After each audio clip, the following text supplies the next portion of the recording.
BBC Urdu के programme सैरबीन में खुश आमदीद। हमारे लंदन स्टूडियो से मैं हूं शफी नतीजा मई।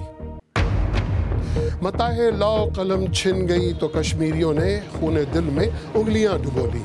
दुनिया की सबसे बड़ी जमहूरियत इंडिया का ज़ेर इंतज़ाम कश्मीर शदीद सेंसरशिप का शिकार।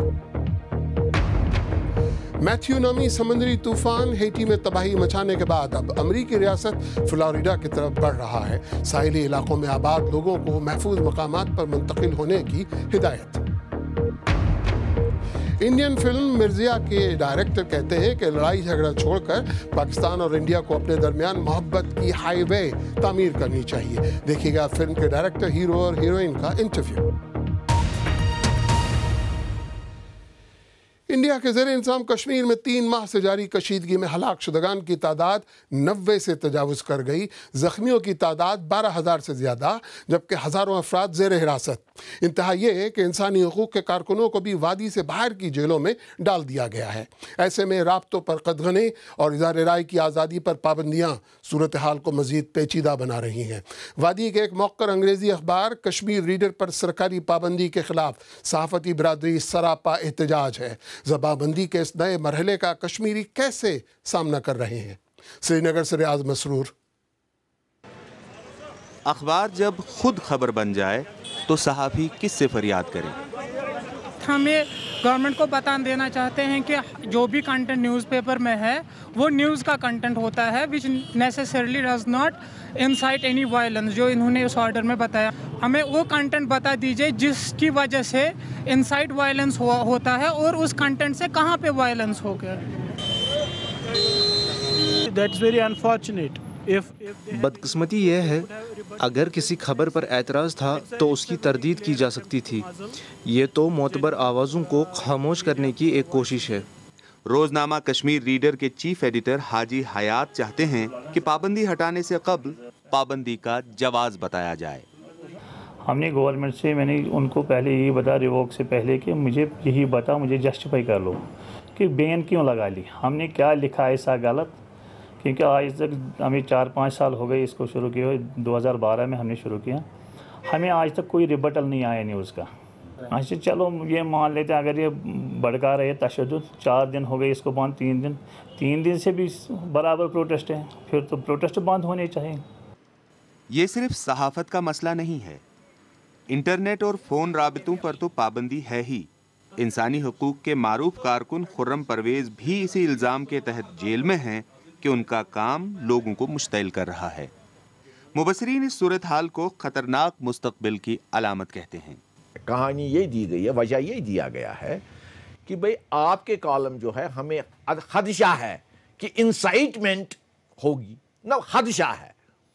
अब हमें तो ये नहीं पता कि खदशा जब होता है तो खदशे की पानी पर कौन सी प्रेम्प्टिव एक वो एक्शन ली जाती है। इसके पीछे ये कहानी है कि हिंदुस्तान जो है वो ये नहीं चाहता कि यहाँ जो हो रहा है और जो जुल्म सितम यहाँ पर डाले जा रहे हैं वो हिंदुस्तान से बाहर चले जाए। घुटन के इस माहौल में आम एहसास यही है कि बात करो तो पाबंदी, बात न करो तो भी बंदिशें। मजमूई तौर पर जो एहसास यहाँ की सहाफ़ती बरादरी में पाया जाता है वो यही है कि इजहार राय के तमाम वसाइल पर अब भी पाबंदी नाफिज है। रियाज मसरूर, BBC न्यूज़, श्रीनगर।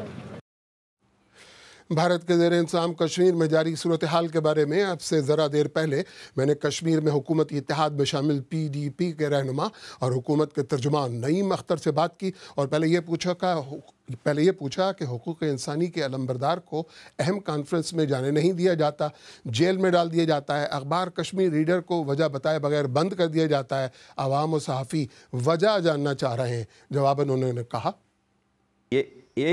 यही मैं अर्ज़ कर रहा हूँ कि 500 अखबार में से हाँ एक अखबार पे पाबंदी लग गई है और वो अखबार कोई ज़्यादा मकबूल भी नहीं है। मुझे नहीं लगता कि 2-3 हज़ार से ज़्यादा कॉपियाँ उसकी छप रही होंगी और उनके मुतालिक, उस पर्टिकुलर अखबार के मुतालिक कुछ ऐसे शवाहिद थे, कुछ ऐसी शिकायत थी और जो बहुत पहले से फाइल पे आ रही थी और उसका फैसला डिस्ट्रिक्ट ये तो आप एक अखबार की बात कर रहे हैं ना, लेकिन जिस वक्त अपराइजिंग शुरू हुई है उस वक्त तो उस वक्त तो तमाम के तमाम या बेशतर अखबारात, रसाइल और जराइद उस वक्त तो बंद थे। बिल्कुल किसी अखबार पे बिल्कुल किसी अखबार पे पाबंदी नहीं है। मेरे ख्याल में आपको अपनी जो इत्तला है उसको मेरे ख्याल में अपडेट करना चाहिए और फिर वेरीफाई करना चाहिए। एहतजाज होता है, लाइव एम्यूनेशन इस्तेमाल होता है। दुनिया में कोई ऐसी मिसाल दीजिएगा कि जहाँ पर एहतजाज हुआ हो वहाँ पर लाइव एम्यूनेशन का इस्तेमाल किया गया हो, 90 से ज़्यादा लोग मरे हों और उसके बाद वो छर्रे वाली बंदूकें इस्तेमाल की गई जिससे सैकड़ों लोग भी अपनी बीनाई खो बैठे। ये किसी दुनिया में कहीं मिसाल है? जनाब, मैं आपको यही कहता हूँ कि एक ये बदकिस्मती की बात है कि कश्मीरियों के ख़िलाफ़ ये चीज़ें इस्तेमाल हो रही है और ये मेरे लिए कोई ऐसी बात नहीं है जिसको मैं डिफेंड कर सकूं। मगर जो सिचुएशन उस वक़्त थी उसमें अगर आप जाने कि कहीं पे 3 पुलिस वाले या 4 पुलिस वालों की गार्ड है और वहाँ पे एक बड़ा हजूम आता है तो उनको मजबूरन अपने दिफा में बंदूक चलानी पड़ती, अदरवाइज़ वो 4 लोग लिंच हो जाएं। और अगर 4 लोग पुलिस के या सीआरपीएफ के या आर्मी के लिंच हो जाएं, आपको अंदाज़ा लगाना चाहिए कि उससे किस तरह की अफरा तफरी मचेगी। कश्मीर की सूरत हाल पर लोग अपनी राय का इजहार सोशल मीडिया पर भी कर रहे हैं। अखबार इंडियन एक्सप्रेस के डिप्टी एडिटर मुजम्मिल जलील ने ट्वीट की कि किसी एक भी बड़े इंडियन एडिटर या एडिटर गिल्ड ने अखबार कश्मीर रीडर पर पाबंदी के खिलाफ बात नहीं की। आदित्य राजकोल कहते हैं कि मुझे ये कहने में कोई आर नहीं कि जम्मू कश्मीर की हुकूमत ने इस रद्दी अखबार कश्मीर रीडर पर सही पाबंदी लगाई है। इंडिया को तकसीम करने के लिए नफरत फैलाना बंद करो। श्री मोई ने कहा कि कश्मीर रीडर एक नया और बेबाक अखबार है। उन्होंने इस अखबार की एक खबर का हवाला देते हुए कहा कि इस तरह की खबरों की वजह से ये निशाना बना है। पाकिस्तानी पार्लियामान में गैरत के नाम पर ख़वातीन को कत्ल करने से रोकने का कानून इत्तफ़ाक़ राय से मंजूर कर लिया गया है। इस कानून का मसवदा पाकिस्तान पीपल्स पार्टी की जानिब से पेश किया गया था जिसकी हुकूमत ने मुखालफत नहीं की। इसके अलावा ख़वातीन के ख़िलाफ़ रेप के जुर्म को रोकने का कानून भी मंजूर कर लिया गया है। गैरत के नाम पर कत्ल रोकने का कानूनी मसवदा पिछले 3 साल से पार्लियामेंट के सामने ज़ेरे अल्तवा था। इस पर बात करने के लिए इस्लामाबाद से मेरे साथ स्काइप पर बराह रास्त मौजूद हैं आयशा सरवरी साहिबा, अहम नुकात बताइएगा इस कानून के कौन से हैं और पहले के मुकाबले में ये कानून किस कदर मुख्तलिफ है? ये बहुत पॉजिटिव स्टेप है और जो कि हम औरतों के हुकूक के लिए लोग इसके ऊपर जद्दोजहद करते हैं उनके लिए एक बहुत पॉजिटिव स्टेप है। हम काफ़ी लाइव्स इससे मेरा ख्याल है मुतासर होंगी और आगे भी बेहतरी आएगी। इसके जो मेन नुकात हैं वो ये हैं कि सबसे अच्छी बात कि ऑनर किलिंग जो है उसमें एक टाइम पीरियड डिफ़ाइन कर दिया गया है कि 3 माह में उसका केस सेटल होना पड़ेगा और सज़ा जो है वो तकरीबन 25 ईयर्स की होगी। दूसरा ये कि इसमें दियत के जो लॉज हैं जो पार्डन कर देती थी फैमिली अक्यूज्ड को, वो अब नहीं होगी। यानी फैमिली जो है रेप विक्टिम की वो रेपिस्ट को पार्डन नहीं कर सकती, जिसकी वजह से जस्टिस इंशाल्लाह सर्व होगा। दूसरा इसमें बहुत अच्छी चीज़ ये है कि टेक्नोलॉजी का यूज़ और डीएनए टेस्टिंग का यूज़ परमिसिबल है, जिसमें बेसिकली अब हम डीएनए सैंपल्स भी ले सकेंगे और फिजिकल मुआयना भी कर सकेंगे आपके रेप विक्टिम्स का, which was not done before, और ये बहुत पॉजिटिव स्टेप है। तो आयशा सरवरी, आप हुकूक इंसानी के अलमबरदार हैं, कारकुन हैं, आप और इंसानी हुकूक की दीगर तंजीमें इस कानून से जब आया है मुतमईन हैं? देखिए, हर चीज़ जो होती है वो स्टेप बाय स्टेप प्रोसेस में होती है। आई एम श्योर कि इस बिल में काफ़ी चीज़ें हैं जो मज़ीद बेहतर हो सकती हैं, लेकिन हम अपनी जो है विन्स जो है ना ले लेंगे। अभी तक जितना हुआ है वी आर हैप्पी विद जो भी स्टेप्स इन्होंने किए हैं। जैसे मैंने आपको बताया इसमें प्रोटेक्शन ऑफ वुमेन्स आईडी भी है, रेप विक्टिम की प्रोटेक्शन भी है जो पहले नहीं होती थी। ठीक है आयशा, मुझे ये बताइए कि पाकिस्तानी माशरे में जब इस किस्म का कोई कानून आता है उससे वाक़तन हकीकी माना में कोई असर पड़ता है? ये देखने के this remains to be seen कि लॉ वाकई अच्छा है, लेकिन इसकी इम्प्लीमेंटेशन किस हद तक जाएगी ये देखनी पड़ेगी। लेकिन पहला स्टेप तो हुआ है ना, so we are happy with that and you know satisfaction और कंग्रेचुलेशंस आर इन ऑर्डर के सुगरा इमाम और फरदुल्लाह बाबर को कि उन्होंने ये स्टेप लिया है। आयशा सरवरी, बहुत बहुत शुक्रिया। Thank you. आप BBC उर्दू का प्रोग्राम सरबीन देख रहे हैं। प्रोग्राम में आगे चलकर देखिएगा नई इंडियन फिल्म मिर्ज़िया की हीरोइन और डायरेक्टर के साथ उनकी फिल्म और मौजूदा हालात के बारे में गुफ्तगू।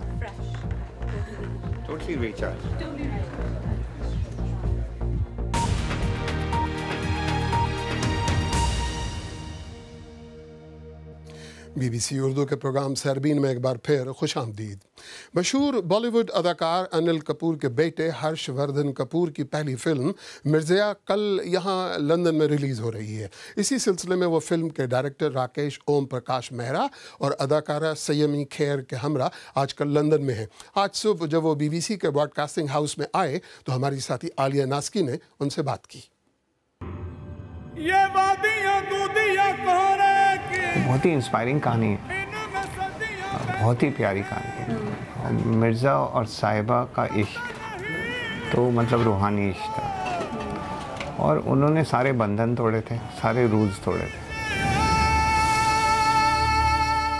उसी कैरेक्टर डायनेमिक्स को हम आज के ज़माने में लाके रखते हैं, या ऐसे बोलें कि मिर्ज़ा और साहिबा की गूंज, उसका एको सदियों पार करके आज के ज़माने में जब गिरता है तो उसका रंग क्या होगा। इस कहानी की इस कहानी का जो सफ़र है वो यही है। ये जो एक टेक्निक है कि आप माजी में जाते हैं, पास्ट में जाते हैं और फिर प्रेजेंट में वापस आते हैं। किसी हद तक रंग दे बसंती में भी आपने कुछ ऐसा ही किया था।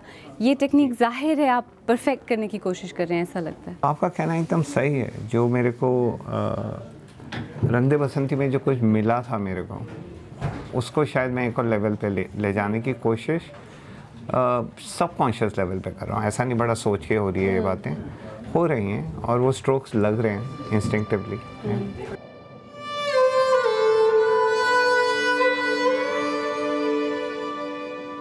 अच्छा, हर्षवर्धन कपूर, आपकी पहली फिल्म है जो रिलीज़ होने वाली है। ये सवाल आपसे बहुत से लोगों ने पूछा होगा, आगे भी पूछेंगे कि अनिल कपूर स्टिल एक्टिंग, बहुत सक्सेसफुल। सोनम कपूर आपकी बहन है, बहुत सक्सेसफुल।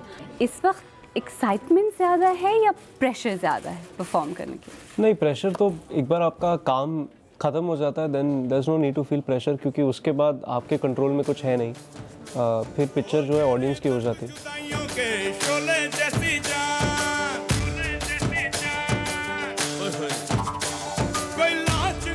अच्छा सयमी, आपकी भी पहली फिल्म है। न्यू कमर्स के लिए आजकल की इंडस्ट्री में, बॉलीवुड में, जहाँ देखें टैलेंट इतना सारा नज़र आता है, इतने सारे लोग हैं जो इतना अच्छा काम कर रहे हैं। न्यू कमर्स के लिए इंडस्ट्री में इस वक्त पैर जमा पाना आपकी नज़र में कितना आसान या मुश्किल है? लाइफ में कुछ आसान होता ही नहीं है। अगर आसान होता है then what's the point of doing it. पर I feel the tougher it is the more fun it is. तो आसान बिल्कुल नहीं है, पर I feel if your work is accepted, if अगर आप 100% देते हो, नेक्स्ट फिल्म के लिए 200% देते हो और फिर 300% देते हो, I think you'll get a grounding in this industry. ये वादियाँ दूधियाँ कोहरे की, इनमें सदियाँ बहती हैं। ये वादियाँ दूधियाँ कोहरे की, इनमें सदियाँ बहती हैं। जैसे कि राकेश जी ने कहा कि ये कहानी ऐसी है, मिर्ज़ा साहिबान की एक इश्क की कहानी है, मोहब्बत की कहानी। आपका जो कैरेक्टर है, आपने ख़ुद को साहिबा के साथ आइडेंटिफाई करते हुए, रिलेट करते हुए महसूस किया फिल्म बनने के बाद? तो मेरे 2 कैरेक्टर्स हैं फिल्म में, एक जो सूची का कैरेक्टर है और एक साहिबान का कैरेक्टर है। तो पर्सनली मैं साहिबान के कैरेक्टर से ज़्यादा नज़दीक थी। The emotional journey of Sahiban, I was more connected to that, क्योंकि the love that she has for Mirza is very very pure, and I'm somebody who believes in pure love. Formal training आप दोनों की कोई हुई है या फिर ऐसे ही just through osmosis सब? मैंने 4 साल के लिए एक्चुअली स्क्रीन राइटिंग पढ़ी है। वो प्रोग्राम के विदिन मैंने एक्चुअली 1 साल के लिए एक्टिंग भी की थी। उसके बाद मैंने वापस आके बॉम्बे 1 साल के लिए एक्टिंग की थी। तो I have trained a lot before this film and then I have trained a lot through the process of this film also. लेकिन आपको क्या लगता है, अगर कोई कोरा न्यू कमर इस वक्त इंडस्ट्री में आए, जिसके कोई कनेक्शंस ना हो, जिसके लिए फिल्म इंडस्ट्री बिल्कुल अजनबी हो, उसका जो स्ट्रगल है शायद वो ज़्यादा मुश्किल होगा? फेलियर उनके लिए is maybe easier to accept because they can still go and have another life. my life is films. It's always been. So I don't know anything else. I don't know what else to do. Rakesh, film release हो रही है, बहुत सारे लोग देखेंगे, शायद normal circumstances में पाकिस्तान में भी रिलीज़ होती है। आजकल इंडिया पाकिस्तान के जिस तरह के हालात चल रहे हैं, कुछ कहा नहीं जा सकता। नुकसान तो ऑडियंसेस का और फिल्म मेकर्स का और एक्टर्स का ही होता है। आई थिंक हम फिल्म मेकर्स अपने आप को लेके कुछ ज़्यादा ही अपनी छाती पीटते हैं, ज़्यादा ही ढिंडोरा बजाते हैं। ऐसा कुछ है नहीं। जब पॉलिटिकल फॉल आउट हो रहा है और दोनों ही तरफ इतनी मुश्किलें पैदा हो रही हैं, उसमें एक आध दो चार फिल्में इधर रिलीज़ हों या ना हों, कुछ एक्टर इधर काम करें या उधर ना करें, वो बहुत छोटा सवाल हो जाता है। हमें तो एक प्यार का हाईवे बनाना है और वो हाईवे ऐसा हो कि आप यहाँ से चढ़ें तो फिसल के वहाँ पहुँच जाएं, वहाँ से चढ़ें तो फिसल के यहाँ आ जाएं। और ये नफ़रत की खाइयाँ तो भरनी पड़ेंगी प्यार से, और कोई तरीका है नहीं।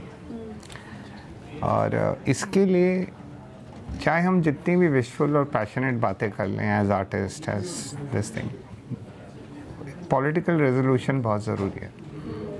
When ever there is a political fallout, obviously there be economic fallout, obviously there'll be a cultural fallout, obviously there'll be कड़वापन का एहसास होगा, ये सब होगा। तो इसमें फिल्मों को लेकर, आर्टिस्ट को लेकर इतना हमें वो ये नहीं सोचना चाहिए कि हम कितने इम्पोर्टेंट हैं। हमें ये सोचना चाहिए कि और चीज़ें हमसे बड़ी हैं, थोड़ा शोर ज़्यादा ना मचाएं, उनको ज़्यादा सेटल करें। आइए देखते हैं हमारी वेबसाइट bbc-urdu.com पर कौन सी खबरें ज़्यादा मकबूल रहीं। हाफिज़ सईद समेत तमाम गैर रियासती अनासर के ख़िलाफ़ कार्रवाई का मुतालबा मुतनाज़ा जज़ीरा-नुमा क्राइमिया रूस की जानिब खिसक रहा है और तौलीदी इलाज से पैदा होने वाले लड़कों को भी मसाइल होते हैं। ये खबरें काफ़ी पढ़ी गई। अगर आप चाहें तो मुझसे, हमारी टीम के दीगर साथियों से ट्विटर पर भी रब्ता कर सकते हैं। मेरा ट्विटर हैंडल है @शफ़ी_नकी_जामई। इसके साथ ही सरबीन इख्तिताम को पहुँचा। मुझे पूरी टीम समेत इजाज़त दीजिए। खुदा हाफिज़।